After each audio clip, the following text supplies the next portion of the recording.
All right, we are back on a Thursday. Week 8 recap, Week 9 rivalry week. Look ahead. Commissioner has responded to us criticizing him. Apparently, it's the only way to wake him out of his slumber. And we do have rivalry week coming up. That's a hard thing to say really fast. Rivalry week. It's like I can't say wide receiver either. Words are hard. It's tough. It is very tough. But first, we got our Week 8 recap. We got our winners, losers, best and worst performances, and then some trade talk to discuss. First, our winners of the week. I gave myself a winner of the week for taking down number 1, Ross. It's an impressive victory, I have to say. Yeah, I was went all the way into Monday night. Had to have my kicker beat Davante Adams. Thankfully, the Raiders are a dumpster fire, and Davante could have easily beaten my kicker, even though my kicker ended up having like 16 points. But Davante was missed wide open a bunch of times. It was very fun to watch. And Patrick Mahomes had 5 points? Yeah, that was another tough game. You take any win against Ross is a good win, though. So not to take anything away from your team. Yeah, it was good. Libby touched on it in his letter, but our other 2 winners are Tom and Sam. They were rough going into the start of the year, but are now the 2 hottest teams in the league. Yep. Tom has the Bengals back. He didn't even start Joe Burrow this week, who I think had 25 points on his bench, but Jamar Chase was started. He was great. Tom is going to be really formidable as long as the Bengals keep playing good, which I would assume that they would, now that it seems that Burrow's injuries to the start of the year have kind of worn off. So Bengals are back. Sam is just good again. Libby referred to it that Puka Nacua or whatever, however you say his name, is 4th ranked wide receiver. So there's your trademark Sam obscure player who is really great that he got on his team. Yeah, and Cooper Kupp, one of our losers' worst performance of the week, has been bad the last 2 weeks, I think. Yeah. And Puka has stayed solid. So winner there between the 2 Rams wide receivers. Our losers of the week, we had Ross, because he's a loser. You can't say it very often. But can't say it often. And then our boy, Seth. Oof. Oh, man. Whew. Did he get the curse real bad? When you're up, you're up. And when you're down, you're down. Wow. We could not have called that any worse last week. But he does get to play a pretty bad team coming up here. So maybe it's a good get right game for Seth, because I do think that 58 points is bad, but that is a very uncharacteristic showing from his team. I think he's been pretty consistent in his output, so I think he'll be all right. 58 should be an outlier for most fantasy teams. Not mine. That's like an average performance for my team.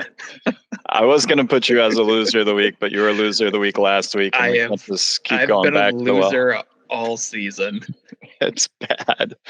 It's really bad. So some of the best performances, we had CeeDee Lamb. Compact disc Lamb. Yeah. Sam riding with the Cowboys offense, getting to 43 points, and somehow Tony Pollard being bad, but the Cowboys still being good.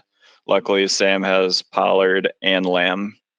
Herbert back in a losing effort, I believe, because doesn't Stefan have him? But no, Lucas has him. Oh, so, Lucas, that's right. That's why I put him as a winner. Yep. Yeah. All right. So Lucas has him. Herbert back. He was bad the last couple of weeks, but Herbert played well. AJ Brown, part of the 2 wide receiver tandem of Nathan that just who gave dominates. Him Tyreek Hill, 21 points from Tyreek and 30 from AJ Brown.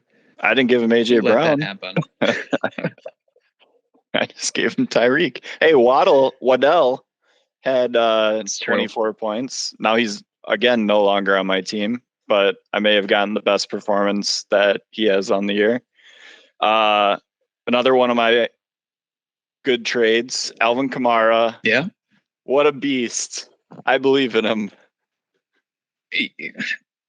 I thought that he was washed just from his last couple seasons, but it turns out all he needed to do was punch a few guys in Las Vegas in order to get his swag back.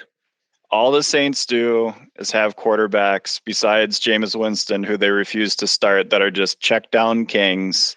And Alvin Kamara is the check down master of all running backs. So just keep on checking down, and Alvin Kamara will continue to be good.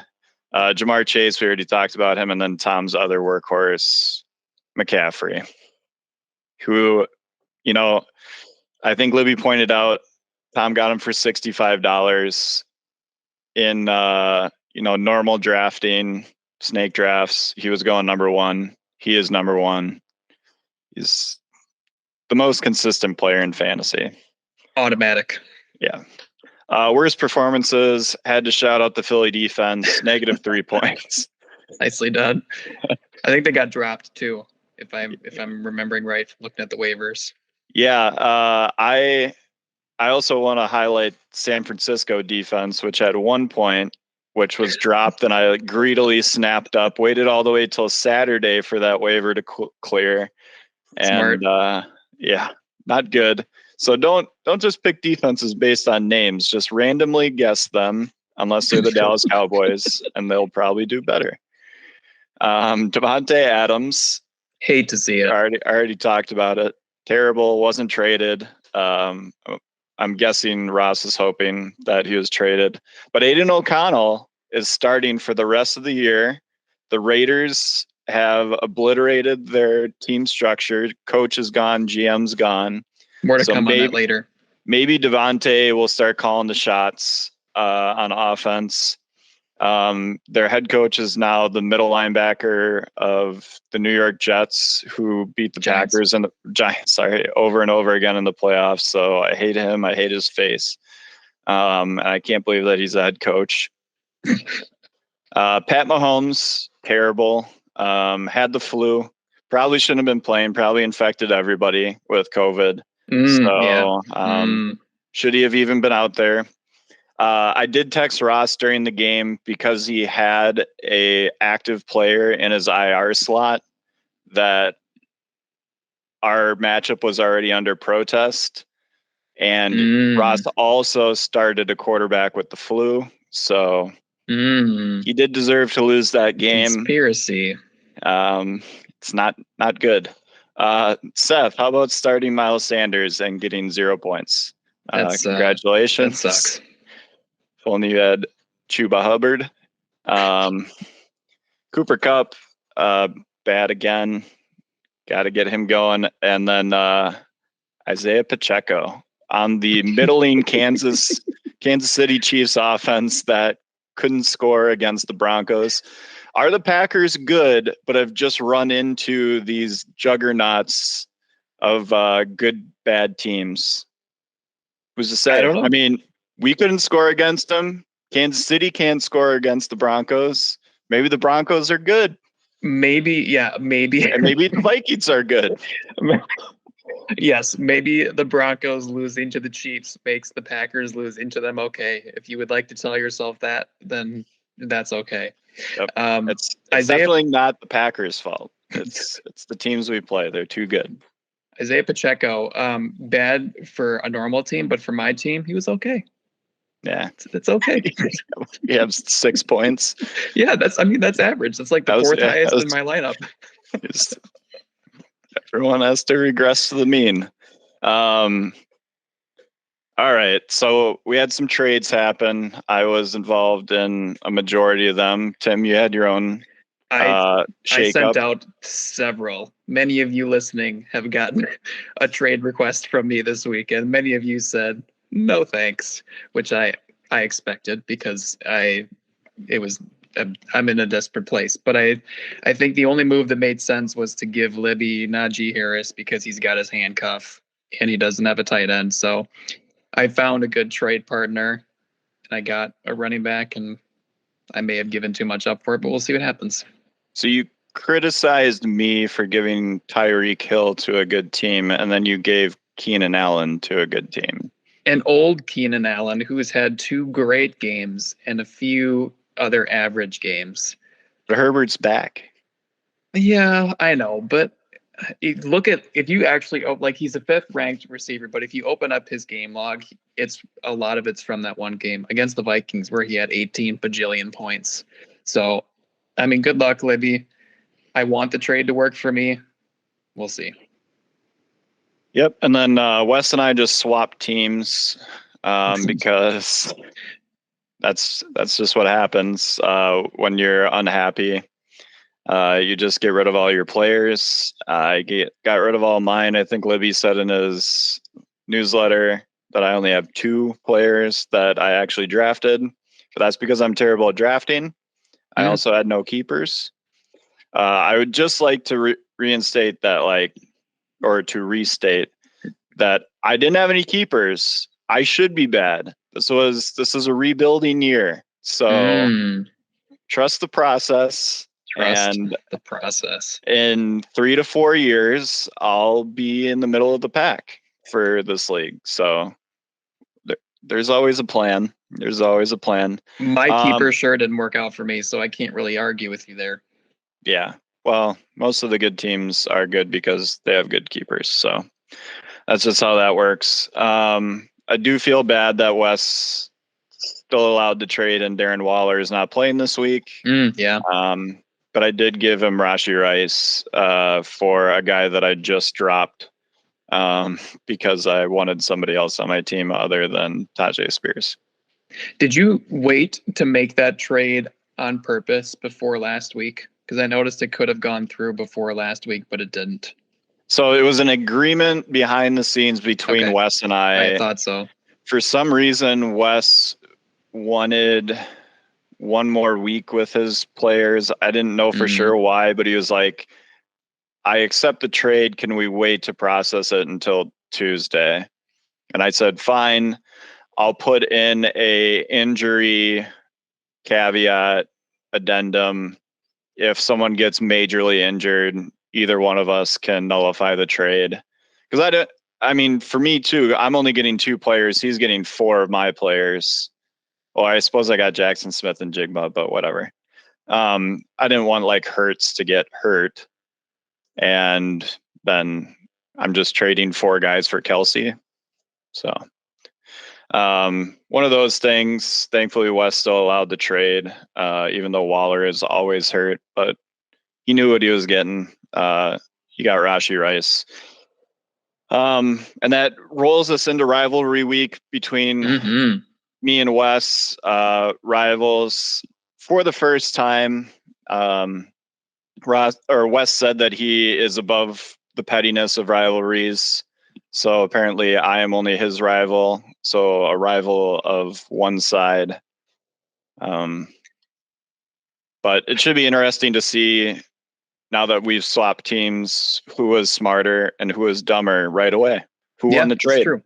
I'm calling this matchup the battle of many trades.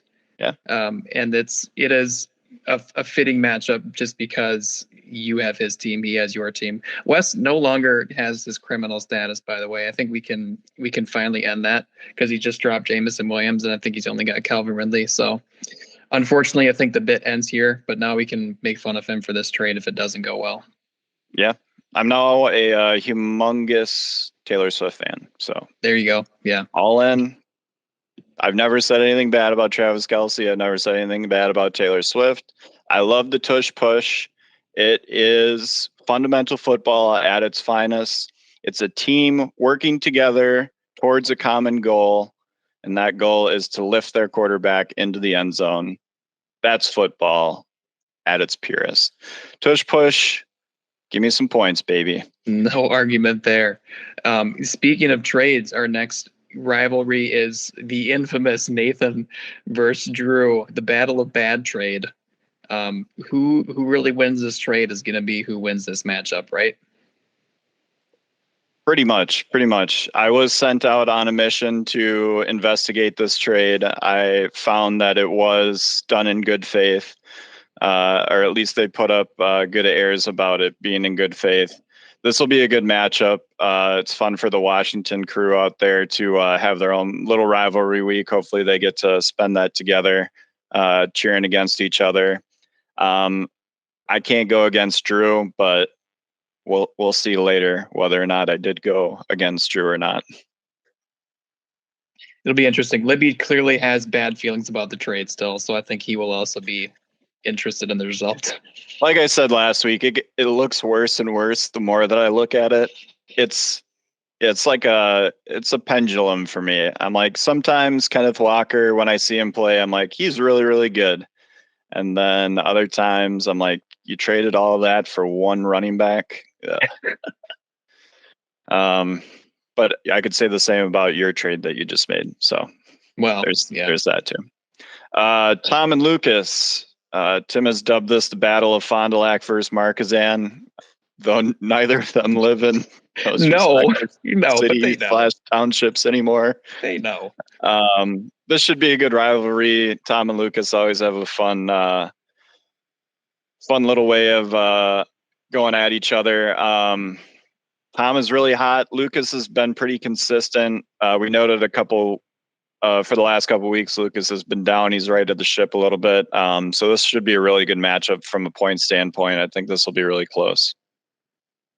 Yeah, definitely. And I think the Bengals are playing the Bills, which is a game that I think a lot of people are going to watch. And I think that game is probably going to tell you how Tom's team is going to do as well. I've been hearing a lot of talk in the NFL circles that the Bills might be bad, but Josh Allen is just good. So maybe the Bengals beat the Browns or beat the Bills, and maybe Tom beats Brown. But Lucas has the new dad juju going on, by the way. So that's always a thing. That's definitely what the turnaround is about. Speaking of old dads, Tim. That's me. Yeah, good win, Seth. Good game. It's already over. Yeah. So what is the Battle of 2012 referring to? I could not come up with anything good for this one. That's just our class. We're in the same class. That's the year we graduated. It sounds like 1812. So that's it. There you go. I mean, in proximity, besides Wes, he's the next closest to you. That's true. We do both live in suburbs of Madison. So you could say it's something like that. Yeah. Sam versus Stefan, Battle of the Men of the Cloth. Though most of the people in this league are pastors. We pitted two pastors against each other. I was the one that offered this as a potential rivalry, since Sam could be rivals with multiple people. Sam brought Stefan into this league. So it's kind of the old master versus one of the newer people to join the league. One of our consummate people that we say good things about, and Sam, one of the consummate people that we continually put down, Stefan, at least this year. So I think Sam runs away with this one, but I hope it's a good matchup. I want to see Stefan make some noise and beat Sam here. I think that'd be great. I think it'd be great for the league. It would be. And then finishing it up, we've got Libby versus Ross. The battle of inevitability, because Ross is inevitable. But I also think that Libby and Ross are two of the best teams in the league right now. So to see the two best square off is definitely going to be intriguing. Yeah, it's a lot closer matchup than I thought it would be, especially seeing the bad side of Ross's team. Like, to be able to see how bad it can get, which is still 90 points, but it gives us a look into anything is possible. Libby's team can put up a lot of points anyway. So if he can hopefully avoid the 200 points that Ross could potentially put up, it should be a good matchup. Libby might be able to steal that one. It's an angry Ross this week, though. Has he lost 2 in a row? I think he's lost 2 in a row. I'm not sure, but Ross is he's looking for revenge right now. So yeah, it could be a bludgeoning. All right, now on to weekend update. Yes, weekend update. Earlier this week, the Las Vegas Raiders announced the firing of GM Dave Ziegler, coach Josh McDaniels, and their offensive coordinator after a 3-5 start capped off with a lackluster 26-14 loss to the Detroit Lions on Monday night. While these cuts are another blow to the franchise's worsening reputation, it still does not compare to the worst cut in the organization, owner Mark Davis's hair. Oh, nice. Man, I thought my jokes were going to be bad. Cool. Oh, mine are going to be awful. I may have purposely written all of these to get us to potentially stop doing this bit. Despite rumors that New York Jets could be a seller or buyers at Tuesday's trade deadline, general manager Joe Douglas stood pat with his 4-3 roster. We made a lot of calls for a lot of different positions, Douglas said via the team's official website, but it takes two to tango. It also takes only one to boogie. Douglas immediately left the podium after this comment.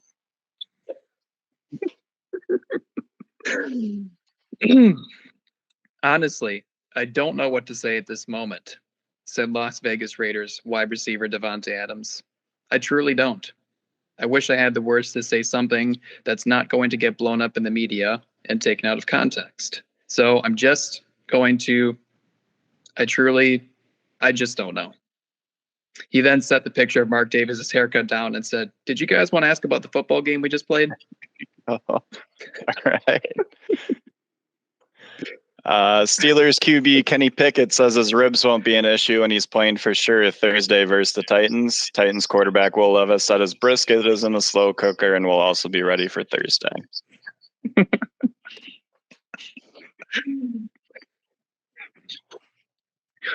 When questioned about the moves to Raiders staff, owner Mark Davis said, "It just seemed like we were going in the wrong direction." Coincidentally, that's the same thing his barber said through his blindfold as he was giving Davis his weekly hair trim. Is it tough with the blindfold to keep the bowl on the head and cut around? It's so bad.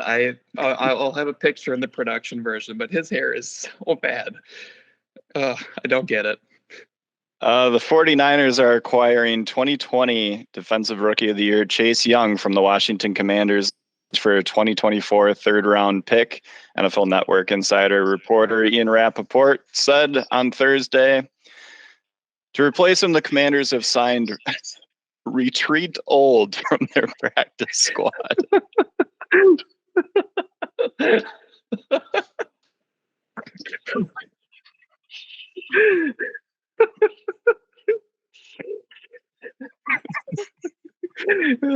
That's a terrible joke that I just laughed really hard at. That's what it came down to find a third story. If we do discontinue Weekend Update, that's a good one to end on. That's oh my gosh. Retreat. Better than Chase Young? Who knows? That's gonna make me sweat. Ooh. I almost wrote a Montez Sweat joke. I know that seemed a little too obvious. That was right on the nose. Right on the nose. All right, on to our Week 8 power rankings. A little bit of a mix-up here. Not at the bottom, though. We've got Stefan. No. I have jumped Tim. Tim is now the second worst team in the league. Mm-hmm. I have taken the mantle of the third worst team in the league. Got Lucas, who's right there. This is where we get into some controversy. We've got Wes at 8. Libby dropping down to 7. This was surprising. Drew, Libby and Drew are very solid. Drew's been on a hot streak, but I really think that this is how it's going to end up turning out. We've got Tom at 5, Sam at 4, Seth at 3. He's going to be the dropper if those two teams have to go up. Ross at 2, because he whined to me on Monday that we gave him the number 1 curse, and that's why he lost. So Nathan is back atop the power rankings. He has all the good players on his team. This shouldn't be a problem for him going into rivalry week. he should maintain this for at least as long as we can until we put Ross back. The number one curse does not exist because we did this for weeks and weeks to Nathan and it didn't do anything. Yeah, he's immune. It's like the Madden curse. It's not real. Well, I mean, it's quite a coincidence. But right. I mean, yeah, we'll see. This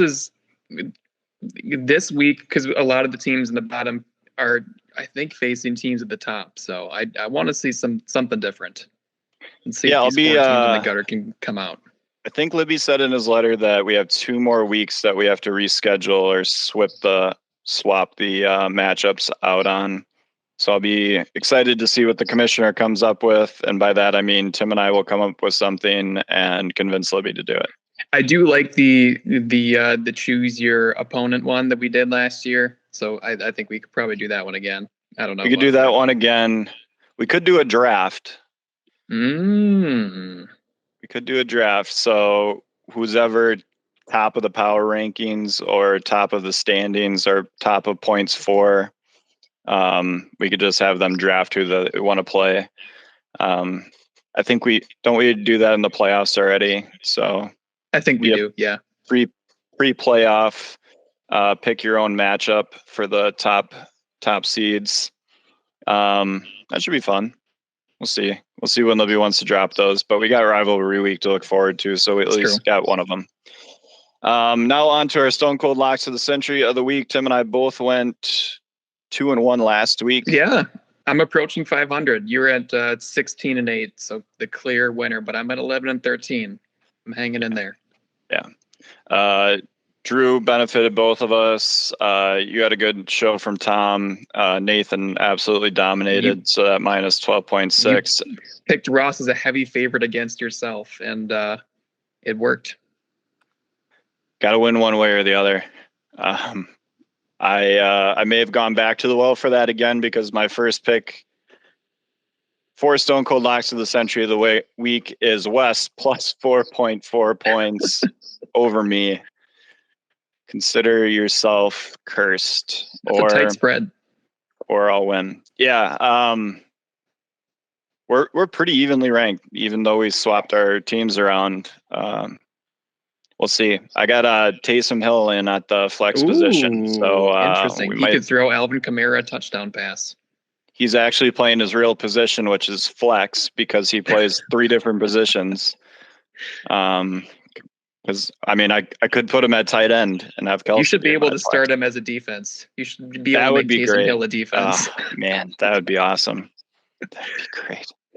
I've got Tim, huge plus number. Give me all 8.5 of those. Keep it close. I'm gonna laugh you out of the room on that one. Keep it close. I couldn't see that high of a number and not take it.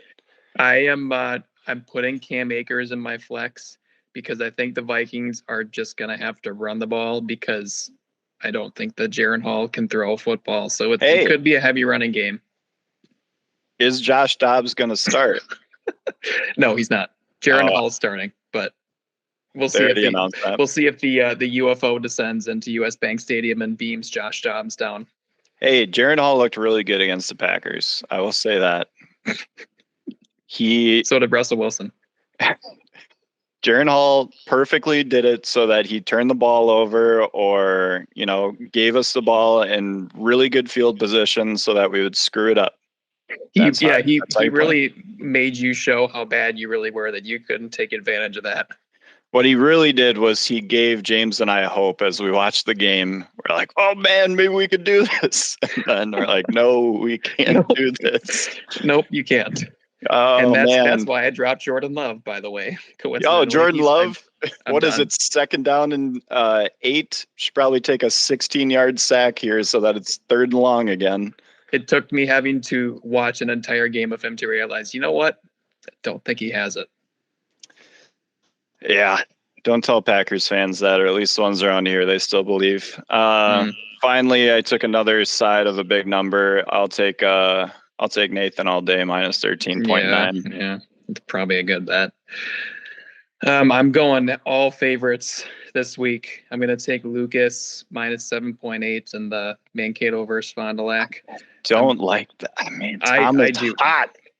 I was looking at the matchup, and I don't know. There's some buys that play into it, and Tom has a good team of Bengals, but his running backs are a little suspect with Ramondre Stevenson and Damian Pierce. So I think that Lucas could squeak one by. Ross, I'm going to pick because I think that he's going to have his revenge this week, and then I'm going to follow the Sam hype and take him minus 9.8 against Stefan. Yeah, that's a layup. You would think. These are hard. It's true. All right. Any thoughts about the rivalry weeks coming up that we have not touched on? Anything else happening in the league? When is the actual trade deadline for our league? I don't know. Libby said it, and I didn't. Okay, I think it's not this week. It's in a couple weeks. But if I continue to do bad, I'm going to be sending out a lot more bad trade requests because I hate my team. I think I'm done.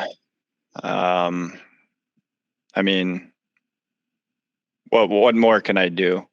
It's true. What more can you do that you haven't already done? How many players can you flip the day after you get them on your roster? Yeah, and Libby also allowed me to also for cheaper keep Anthony Richardson. So Anthony Richardson, Alvin Kamara will be my keepers for next year. Already saying it. Build the future.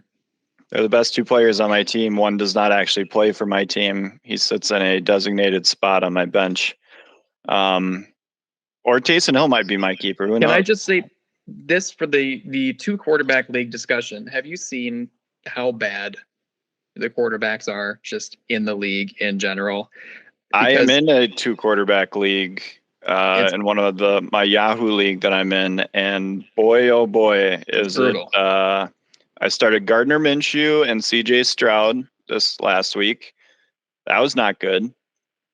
Will Levis was taken off of waivers like we're just a bunch of ravenous dogs going after dry bone. That's my QB now. It's my quarterback. Whew. Man, oh man, was he a hot commodity?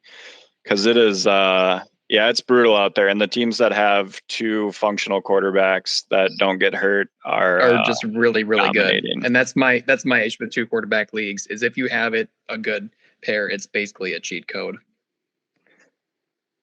Yeah, it's tough. It's really tough. Also, somebody traded in that league AJ Brown for who's that Colts running back? Zach Moss, basically straight up, which is a ridiculous trade. AJ Brown is way better than Zach Moss, even though both of them are similarly ranked within their respective classes and positions. Terrible trade. It was a girlfriend to boyfriend insider trading incident. I don't want to get more into it, but I was the only one that vetoed it within the league. I have humongous problems with it. So again, Libby, another good reason why you don't allow women into this league. Congratulations. You've avoided that type of scenario because it's dirty. It's really, really dirty. And AJ Brown should be fined for this fictional thing that happened. And I think all relationships in general should be fined.